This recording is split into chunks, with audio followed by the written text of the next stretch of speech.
Hello mga ka-organics, ito po yung garden ko as of now. Ayan. So, kailangan natin mag-rearrange, linisin ang ating garden para maging kaaya-aya sa mga buyers. Super busy kasi, kaya kailangan natin ng time.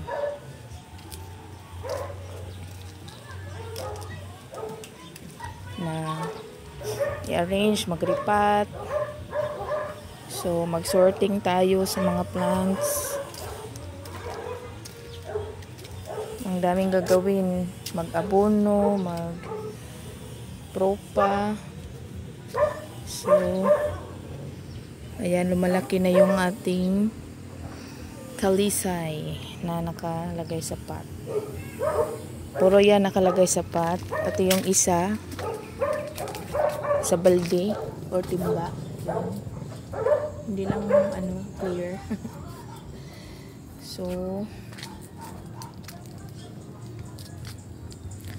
yun.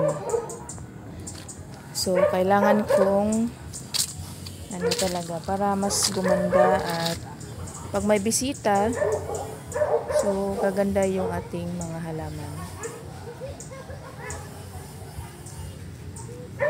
Lalo. Kasi sayang naman para marami tayong mabenta.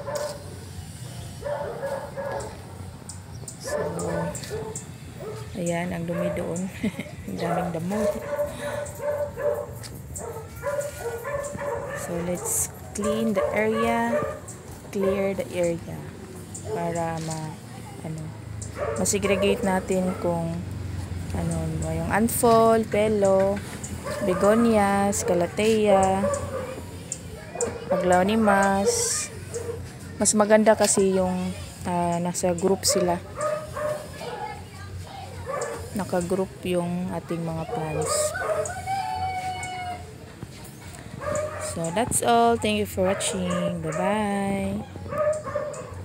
Abangan natin sa susunod ang update sa ating munting harding.